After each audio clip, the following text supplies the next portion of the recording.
Hello students, in today's class we are going to see differentiability and derivatives of composite functions, which is also known as the chain rule.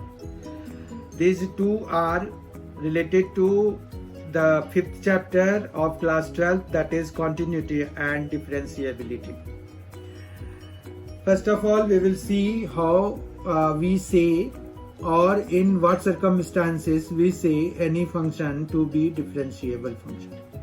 Actually जैसे हमें पता चल रहा है कि differentiability मतलब कोई भी फंक्शन जो है हमेशा differentiable होगा ये जरूरी नहीं है, तो हमें कुछ टेक्निक या कुछ वो टूल होने चाहिए पता करने के लिए कि कोई भी फंक्शन जो है किसी स्पेसिफिक पॉइंट पे डिफरेंशिएबल है या नहीं है। तो हमारे पास जो है डिफरेंशिएबिलिटी के लिए, जिस तरह से कॉन्टिन्यूटी के लिए हमारे पास LHL और RHL होता था, डिफरेंशिएबिलिटी के लिए हमारे पास LHD और RHD होता है। तो अगर हमारे पास किसी भी फंक्शन में किसी पॉइंट पर LHD और RHD बराबर होते हैं तो हम उसको डिफरेंशिएबल कर देते हैं। ठीक है, डिफरेंशिएबिलिटी जो है एक तरह से एग्जिस्टेंस ऑफ लिमिट जैसा है। यहाँ पर हमें वैल्यू निकालने की जरूरत नहीं होती है जो कि हम कंटिन्यूटी में करते हैं, पर लिमिट्स में हमें वैल्यू की जरूरत नहीं होती। वहाँ LHL और RHL हम निकालते हैं, अगर वो आपस में बराबर होते हैं तो वी से कि limit does exist and otherwise we say limit does not exist. In the similar way यहाँ पर भी हम वही कहेंगे, अगर LHD RHD के बराबर हो गया किसी भी पॉइंट पे तो वी विल से कि it is differentiable at this point, otherwise we will say कि it is not differentiable at that point. अब LHD हम देखें अगर, तो LHD के लिए हमारे पास यहाँ पर कोई भी पॉइंट है जैसे, तो LHD के लिए जो एक्सप्रेशन होगा वो कुछ इस तरह का होगा कि x tends to a minus, ठीक है, और यहाँ पर आप fx minus f a upon x minus a लिखेंगे। ओके, और फिर इसमें बाकी सारा जैसे आप लेफ्ट हैंड लिमिट्स के लिए करते हैं वही काम यहाँ पर करना है। मतलब हम x को a माइनस h से रिप्लेस कराएंगे, h टेंडिंग टू 0 लिखेंगे, और जो भी काम हम वहाँ पर करते थे, जो भी रूल्स ऑफ लिमिट्स हम वहाँ लगाते थे, अलजेब्रा ऑफ लिमिट्स लगाते थे, वही यहाँ पर भी लगेगा। ठीक है, इसी तरह से RHD की बात करें तो हमारे पास यहाँ पर आ जाएगा limit x tends to a plus, और फिर ये fx माइनस fa अपॉन में आ जाएगा x माइनस a। ठीक है, तो इस तरह से ये दोनों वैल्यूज हम निकाल लेंगे और फिर हम पता करेंगे अगर वो दोनों बराबर होंगे तो हमारे पास ये डेरिवेटिव मतलब डिफरेंशिएबल होंगे ये फंक्शन उस a पॉइंट पे। यहाँ पर a पॉइंट पे हम पता कर रहे हैं, और जो वैल्यू आ रही होगी वही हमारा f डैश a के बराबर हो जाएगा। ठीक है, अगर ये दोनों आपस में बराबर होंगे तब फिर हमारे पास f डैश a आएगा, और वो यही वैल्यू होगी जो इनकी वैल्यू होगी। ठीक है, आप समझ पा रहे हैं, यही वैल्यू यहाँ पर आ जाएगी। समझ में आ गया है आपको, यहाँ पर कोई दिक्कत नहीं है। इनको हम एग्जाम्पल से भी देखेंगे कि डिफरेंशिएबल है या नहीं है। जैसे मान रखिए कि हमें ये पता करना है, fx हम ले लेते हैं 2x प्लस 1, और हमें पता करना है कि ये x इज इक्वल टू 2 पर डिफरेंशिएबल है कि नहीं है। ठीक है, at x is equal to 2 पर हमें ये डिफरेंशिएबिलिटी पता करना है। तो उसके लिए हम क्या करेंगे, LHD निकालेंगे, ये आ जाएगा limit x tends to 2 minus, और फिर यहाँ पर fx माइनस f2 अपॉन में x माइनस 2 आएगा। फिर हम जो है यहाँ पर limit x tends to 2 minus ही रहने देंगे, fx की जगह पे 2x प्लस 1 आ जाएगा, जबकि f2 की जगह पे 2 2 जब 4 प्लस 1 5 हो गया तो ये माइनस 5 आ जाएगा, और यहाँ पर x माइनस 2 रहेगा। ठीक है, इस तरह से अगर हम देखें तो ये आ जाएगा हमारे पास limit x tends to 2 minus, और ये आ गया 2x माइनस 4, और ये आ गया x माइनस 2। यहाँ पर कितना आ गया, limit x tends to 2 minus, और 2 कॉमन लेने के बाद ये x माइनस 2, और ये भी x माइनस 2, तो ये दोनों हम कैंसिल करा सकते हैं, तो हमें यहाँ पर इसकी लिमिट वगैरह जो सॉल्व होके ये 2 आ गया। इसी तरह से RHD जब हम निकालेंगे तो हमारे पास यहाँ पर RHD के लिए क्या होगा, तो limit x tends to 2 plus होगा, ठीक है। फिर हम क्या करेंगे, fx माइनस f2 ही रहेगा, फिर हमारे पास यहाँ पर x माइनस 2, तो ये आ गया limit x tends to 2 plus, और ये आ गया 2x प्लस 1 माइनस 5, तो ऊपर तो वही रहेगा, ये भी x माइनस 2 ही रहेगा, ठीक है। वो तब फर्क पड़ेगा जब हमारे पास यहाँ पर फंक्शंस अलग अलग होंगे, क्योंकि ये सेमी फंक्शन है, तो हम यहाँ पर सेमी फंक्शन ले रहे हैं तो सारी चीजें सेम ही आएंगे, एज ए रिजल्ट हमें यहाँ पर 2 आ जाएगा। तो LHD और RHD आपस में बराबर हो गए हमारे पास, तो देयरफॉर यहाँ पर क्या हो जाएगा, f'2 जो है वो हमारा 2 के बराबर हो जाएगा, ठीक है। तो ये जो है डिफरेंशिएबल है और उसका डिफरेंशिएशन 2 है। तो किसी भी फंक्शन को के डिफरेंशिएबिलिटी का पता कर लेते हैं, और जो हमारा आउटकम आता है उसको हम डेरिवेटिव कहते हैं, यानी कि f is differentiable and the derivative of fx at x is equal to 2 is 2 in this case. To understand derivatives of composite functions or the chain rule, let us take an example here. This will clarify the concept behind it. Let us take an example. Let fx is equal to 3x plus 4 whole cube. Now using binomial expansion, we will expand it 3x cube plus 4 cube plus it is 3x into 4 into, here I have used the identity there. You can do it by using binomial expansion, binomial theorem as well. There is no problem with it. Now we have fx is equal to 27. 3 cube is there, 27x cube plus 64 plus it is 36x and then 3x plus 4. Now as a result we will get what? Fx is equal to 27x cube plus 64 plus it is 108x square plus it is 144x, right? Now we will differentiate it. The process of getting the derivative is known as differentiation. Differentiating both sides.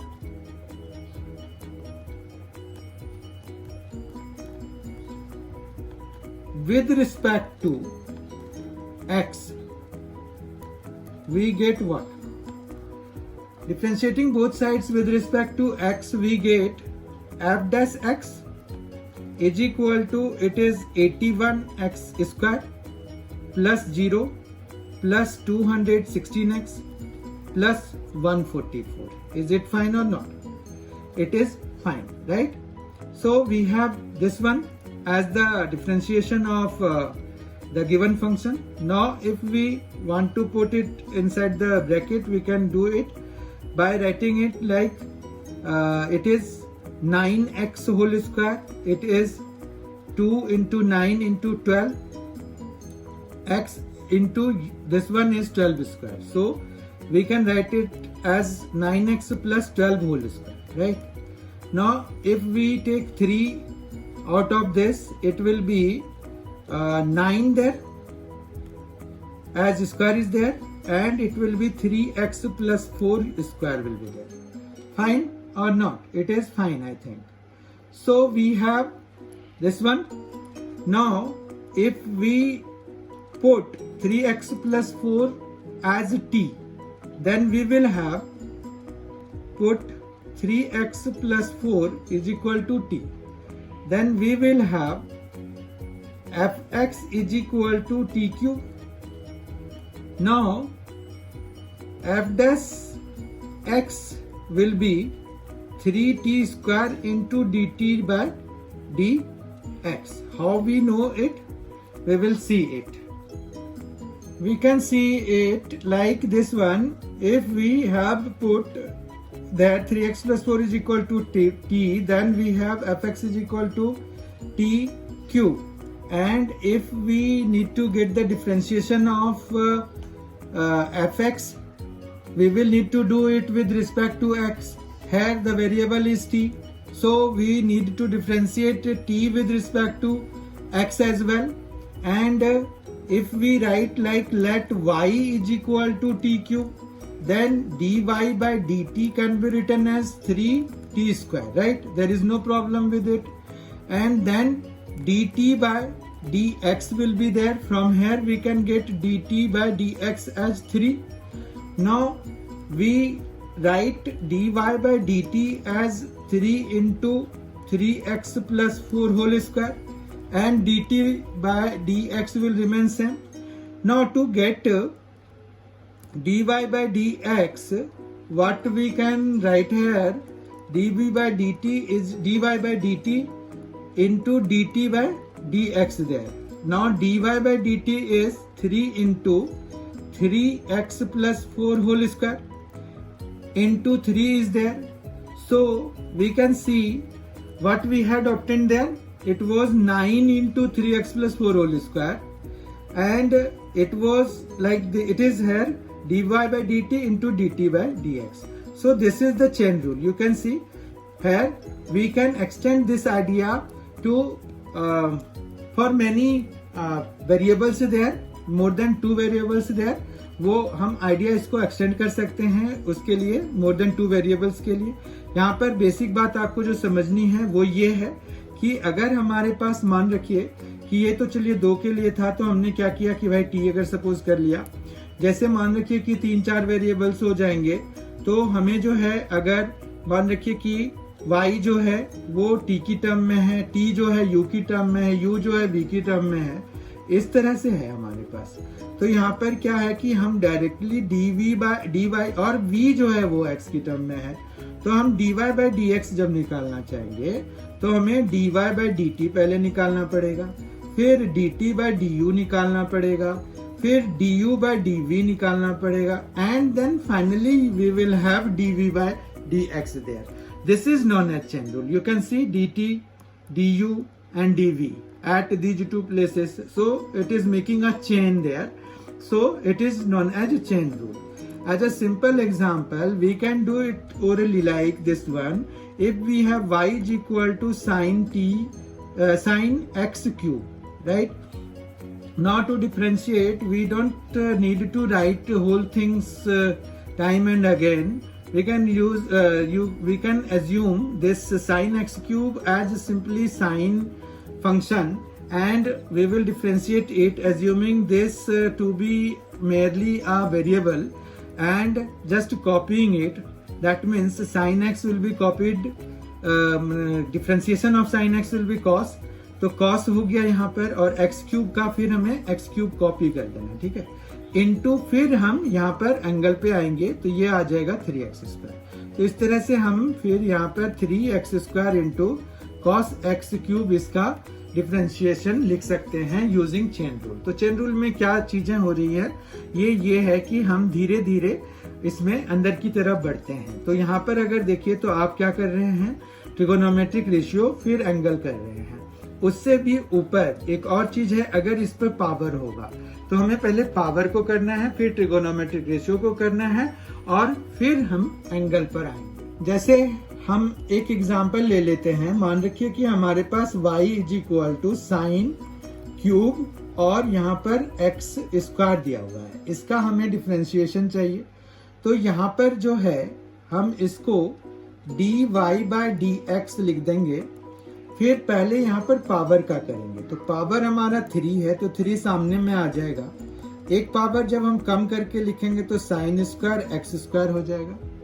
फिर हम sign का करेंगे, क्योंकि हमने power का कर दिया तो साइन एक्स स्क्वायर हमारे पास बचा है, तो उसका हो जाएगा कॉस एक्स स्क्वायर. फिर हम एक्स स्क्वायर का करेंगे जो कि 2x हो जाएगा. तो इस तरह से हम चेन रूल लगाते हैं और हम कोशिश करते हैं कि एट वन गो हम इसको अप्लाई कर दें. तो ये आ जाएगा हमारे पास 6x, फिर हमारे पास आ जाएगा साइन स्क्वायर एक्स स्क्वायर और इनटू में आ जाएगा कॉस एक्स स्क्वायर, और ये हमारा आंसर हो जाएगा। ठीक है, तो हमने क्या किया, यहाँ पर PTA लगाया, मतलब पावर लगाया, ट्रिगोनोमेट्रिक रेशियो लगाया, फिर एंगल लगाया, और यही प्रोसेस हम थ्रू आउट चेन रूल में लगाते हैं। अब हम जो है देखते हैं कि हम डिफरेंट नोशंस क्या क्या यूज करते हैं। अगर कोई फंक्शन हमारे पास डिफरेंशिएबल है तो उसके लिए हम क्या क्या यूज करते हैं। जैसे अगर fx है हमारे पास, तो हम उसके डिफरेंशिएशन के लिए f dash x, actually f prime x है ये, तो f प्राइम x यूज करते हैं, इट इज प्राइम x। ठीक है, तो ये f प्राइम x यूज कर लेते हैं। फिर अगर y दिया हुआ है और विद रिस्पेक्ट टू x हम करा रहे हैं डिफरेंशिएशन, तो it will B dy by dx. Sometimes we write y dash as well. Sometimes we write y1 as well. 1 in the subscript there. तो इस तरह से ये हम डिफरेंट नोशंस यूज करते हैं जब कोई भी फंक्शन डेरिवेबल होता है, और डेरिवेबल होने के लिए हमें LHD is equal to RHD होना जरूरी है। तो it is similar to the existence of limit there. तो हमने अभी ये सारा डिस्कस कर लिया, हमने चेन रूल भी डिस्कस कर लिया। Chain rule practice by practicing it will be clear actually. तो ये कॉम्पोजिशन ऑफ फंक्शन ही है हमारे पास। ये कॉम्पोजिशन ऑफ फंक्शन कैसे है, जैसे y is equal to sine 2x plus 3 हम ले रहे हैं, तो यहाँ पर हम अगर देखें तो u को हम अगर साइन x ले लें, ठीक है, और v को अगर हम 2x प्लस 3 ले लें, तो u o v of x जब हम निकालेंगे तो वो आ जाएगा u ऑफ v x। ठीक है, तो ये आ जाएगा u, और vx हमारे पास क्या है, 2x प्लस 3 है, तो ये आ जाएगा, अब आ जाएगा हमारे पास साइन 2x प्लस 3, और ये हो जाएगा फिर fx के बराबर। अब आपको समझ में आ गया होगा। तो हम जब इसका यहाँ पर डिफरेंशिएशन कराते हैं तो जो कंपोनेंट फंक्शंस हैं उनका हमें डिफरेंशिएशन कराने की जरूरत हो जाती है। जैसे हमें यहाँ पर अगर dy बाय dx कराना है तो हम पहले du बाय dx करा लेंगे, इनटू फिर dv बाय dx करा लेंगे। समझ में आ रही है बात आपको? तो ये cos x हो जाएगा। एक्चुअली यहाँ पर x नहीं यूज कर सकते हम, क्योंकि वो तो फिर कंपोजिशन के लिए हमने यूज किया था। यहाँ पर हम t वगैरह कुछ यूज कर लेंगे, तो फिर यहाँ पर ये भी t हो जाएगा, या फिर ये v हो गया एक तरह से ना, ये v हो गया, तो du बाय dv करेंगे और फिर dv बाय dx करेंगे। And this is the chain. This is the chain rule which we have studied, right? So now we will see some solved questions there. We will solve some questions. Let us see these questions now. Today's first question is, prove that the function f given by fx is equal to modulus of x minus 1, x belongs to R, is not differentiable at x is equal to 1. यानी कि हमें क्या दिखाना है? We need to show here that LHD is not equal to RHD at x is equal to 1. Now first of all, this is modulus function. We need to redefine modulus functions. Whenever we encounter a function like this, modulus function, we need to redefine. So let us redefine it. It will be minus of x minus 1 if x is less than 1. And it will be positive of x minus 1 if x is greater than equal to 1. Fine. So we have this one, or we can write it like this one also, 1 minus x if x is less than 1, and x minus 1 if x is greater than equal to 1. No problem with it. Now we have LHD at x is equal to 1. We will get LHD. It is limit x tends to 1 minus fx minus f1 upon x minus 1. So we have limit x tends to 1 minus fx is 1 minus x. For less than 1 we have 1 minus x. So it is 1 minus x. Now what is f1? f1 अगर हम इसमें put करें 1 x की जगह पे तो हमें मिल जाएगा, ये 0 मिल गया, 1 minus 1. इसी तरह से यहाँ पर x minus 1, तो ये आ गया हमारे पास limit h tends to 0 1 minus x की जगह पे हम 1 माइनस h लिख देंगे, ठीक है।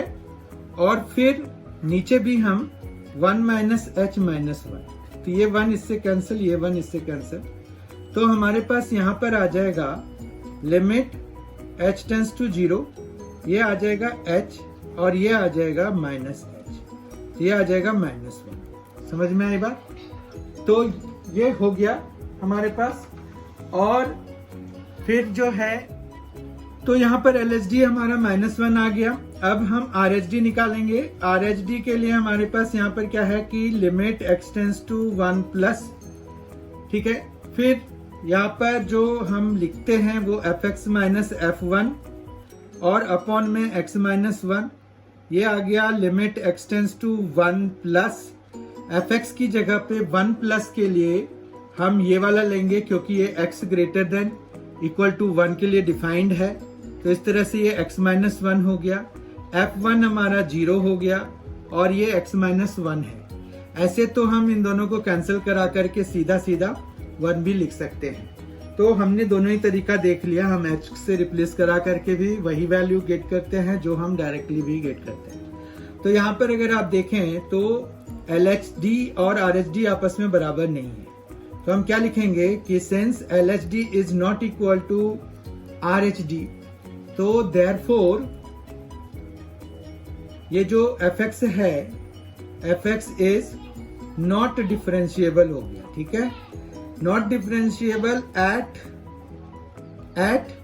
x is equal to 1। तो ये प्रूव्ड हो गया हमारा, ये प्रूव करना था और ये हमारा प्रूव्ड हो गया। समझ में आ गई बात? Today's second question is prove that the greatest integer function defined by fx is equal to greatest integer function is represented in square bracket. We all know. Let us start it. Actually, greatest integer functions are not differentiable at any integral points. मतलब x is equal to 1, x is equal to 2, 3, 4, 0, -1, -2. These are the points जहाँ पर कि जो greatest integer function होते हैं वो not differentiable होते हैं। ये हमें पता है, इसको हमें प्रूव करना है। तो हम यहाँ पर 2 पॉइंट्स दिए हुए हैं, दोनों पॉइंट्स पे 1 बाय 1 प्रूव करेंगे। तो हमारे पास उससे पहले इसको इस वाले जो डोमेन है x की वैल्यू है उस पर हम रीडिफाइन कर लेते हैं। तो यहाँ पर fx जो है वो ग्रेटेस्ट इंटीजर फंक्शन x है और ये 0x लेस देन 3 दिया हुआ है। तो हम जब इसको रीडिफाइन करेंगे तो 0 से 1 के लिए पहले रीडिफाइन करना होगा, जहां पर कि इसकी वैल्यू 0 होगी। तो 0 से ये जो है 1 के लिए डिफाइन हो गया, फिर 1 से 2 के लिए ये डिफाइन हो जाएगा, लेकिन 2 इस बारी हम इंक्लूड नहीं करेंगे। 2 से 3 के लिए यहाँ 2 तो इंक्लूडेड होगा, यहाँ लोअर वैल्यूज इंक्लूडेड होती हैं। अब सवाल ये है कि 0 क्यों नहीं इंक्लूड हुआ? तो 0 यहाँ पहले से ही इंक्लूड नहीं है, मतलब 0 is not a part of domain, so we need not to consider it. That means हम कंसीडर नहीं करेंगे वैसी वैल्यूज को जो उन्होंने पहले से ही डिस्कार्ड करा हुआ है, पहले से ही नहीं लिया हुआ है, ठीक है बात। तो ये आ गया। अब हमारा ये पूरा ही कवर हो गया कि हमने 0 से लेके 3 तक डिफाइन कर लिया। अब आगे फर्दर हमें डिफाइन करने की जरूरत नहीं है। अब जो है हम एक एक करके लेते हैं वो दोनों ही पॉइंट्स। अब at x is equal to 1 हम पहले लेंगे। तो at x is equal to 1 हम अगर देखें तो LHD हमारा पहले से ही डिफाइंड है, वो है 1 से कम के लिए। 1 से कम के लिए क्या डिफाइंड है? 0, ठीक है। तो हमारे पास यहाँ पर जो है limit x tends to 1 minus लेंगे, 1 माइनस लेंगे, राइट, क्योंकि 1 पे हम डिफाइन कर रहे हैं। 1 माइनस से के लिए और फिर यहाँ पर fx, ठीक, माइनस f1 और अपॉन में x माइनस 1 आएगा। कोई दिक्कत नहीं है यहाँ पर इतना समझने में, ये तो बस फॉर्मूला है हमारे पास। उसके बाद जो है ये है limit x tends to 1 minus, limit x tends to 1 minus fx जो है हमारा 0 है, किसके लिए? ये 0 से 1 के बीच के लिए, 0 1 से कम के लिए, ठीक है, लेफ्ट हैंड 1 माइनस है ना। और f1 क्या होगा? तो अगर हम ग्रेटेस्ट इंटीजर फंक्शन में 1 की वैल्यू डाल दें तो हमें 1 मिलेगा, ठीक है। और इधर क्या आएगा? इधर तो x माइनस 1 ही आएगा। यहाँ तक तो कोई दिक्कत नहीं है, ओके। तो हमारे पास यहाँ पर अगर देखें तो ये आ रहा है limit x tends to 1 minus -1 by, ये आ गया हमारे पास x माइनस 1। कोई दिक्कत नहीं है। तो फिर अगर ये देखें तो ये नॉट डिफाइंड हो रहा है, क्योंकि अगर हम अब 1 डालेंगे तो ये 0 हो जाएगा, तो as a result it is -infinity. Now अगर RHD की बात करें तो हमारे पास यहाँ पर आएगा limit x tends to 1 plus fx। अब 1 प्लस fx के लिए तो ये 1 हो गया, ये f1 भी 1 हो जाएगा, और अपॉन नीचे में x माइनस 1 ही रहेगा। ठीक है, तो ये क्या आ गया, 0 आ गया, क्योंकि ऊपर 0 है हमारे पास। तो यहाँ पर ये दोनों सेम नहीं है, तो इसका मतलब क्या हुआ कि since LHD is not equal to RHD, therefore fx is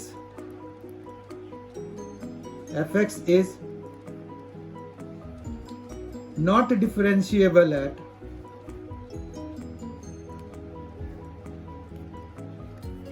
x is equal to 1। अब x is equal to 2 पर हम देखते हैं, तो at x is equal to 2 के लिए LHD जब हम कराएंगे तो ये आ जाएगा limit x tends to 2 minus, फिर से fx minus f2 upon x minus 2। तो ये आ जाएगा हमारे पास limit x tends to 2 minus fx की जगह पे क्या आएगा, अब 2 से कम के लिए it is defined as 1 and f2 will be 2। हमने देखा ग्रेटेस्ट इंटीजर फंक्शन में जो इंटीग्रल वैल्यू होती है, जो भी हम वैल्यू डालते हैं वही इंटीग्रल वैल्यू आ जाती है। तो ये हमारे पास फिर से ये माइनस इंफिनिटी हो गया, क्योंकि नीचे यहाँ पर 2 डालने से 0 आ जाएगा, तो -1/0 तो माइनस इंफिनिटी आ गया।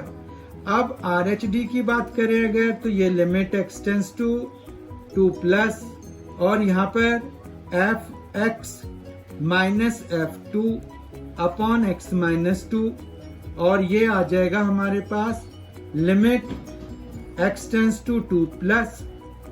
अब 2 प्लस के लिए ये 2 ही रहेगा, ये भी 2 रहेगा, x माइनस 2 तो ये 0 हो गया। तो फिर से यहाँ पर लिखेंगे कि since LHD is not equal to RHD at x is equal to 2, hence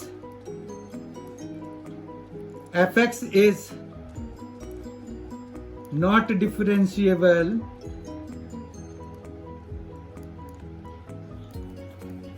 at x is equal to 1 and x is equal to 2। इन दोनों ही पॉइंट्स पे नहीं होते हैं। और इससे भी बड़ी बात हमने डिस्कस कर ली कि ग्रेटेस्ट इंटीजर फंक्शन किसी भी इंटीग्रल पॉइंट पे डिफरेंशिएबल नहीं होता है। तो जब भी आपको अगर ऑब्जेक्टिव टाइप क्वेश्चन में एग्जाम्पल देने के लिए पूछते हैं तो आप ये एग्जाम्पल दे सकते हैं कि अगर आपको देते हैं कि वह give an example of a function which is not differentiable at some points, तो हम नॉन डिफरेंशिएबल फंक्शन के लिए fx is equal to greatest integer function x ले सकते हैं। Let us see third question for today. It has 2 parts. Differentiate fx is equal to 2 cot x square with respect to x.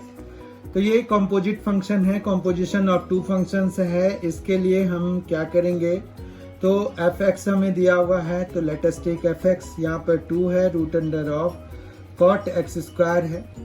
तो हमें यहाँ पर chain rule लगाना है, ठीक है। तो चेन रूल में पहले पावर का लगाते हैं। तो यहाँ पर अगर हम इसको पावर नोटेशन में लिखना चाहते हैं तो we can write it like this one, cot x square हुआ। तो अब हमारे पास इस पर पावर हाफ हो गया। तो सबसे पहले हम पावर का काम करते हैं जब हम डिफरेंशिएट करते हैं। उससे पहले हम यहाँ पर एक और राइटिंग, वे ऑफ राइटिंग समझ लेते हैं कि जब भी आपको इस तरह का क्वेश्चन होता है तो आप जरूर लिखते हैं कि डिफरेंशिएटिंग both sides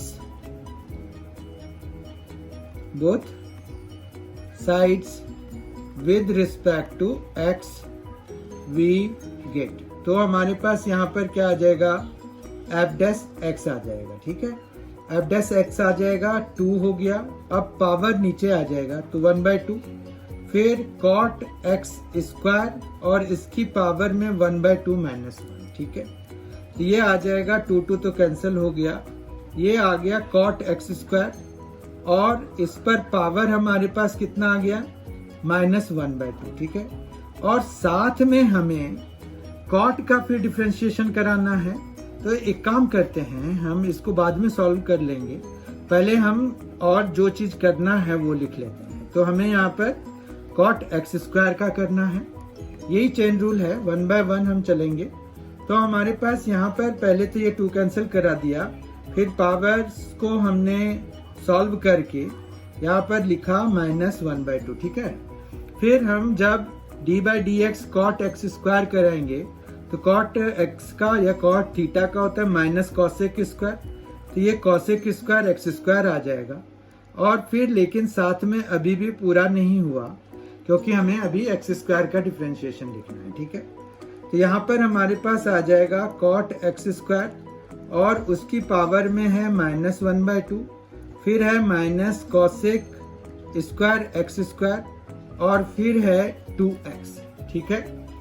तो ये हमारा आ जाएगा -2x cosec square x square upon में आ गया कॉट एक्स स्क्वायर, और ये -½ नीचे जाके रूट अंडर में कन्वर्ट हो जाएगा। तो ये हमारा आंसर हो गया, ये देखिए आप, -2x cosec square x square root under of cot x square हो गया, ठीक है बात। तो ये हमने इसका डिफरेंशिएशन निकाल लिया, यहाँ तक कोई दिक्कत नहीं है। अब हम सेकेंड पार्ट पर आते हैं। हमें यहाँ पर सेकेंड पार्ट में फाइंड द डेरिवेटिव ऑफ, ये एक प्रोडक्ट रूल जैसा है, तो हम इसको लिख लेते हैं पहले। तो ये है हमारा f(x) = cos x cube into sine square x power 5। ये हमने यहाँ पर फंक्शन कॉपी कर लिया, ठीक है।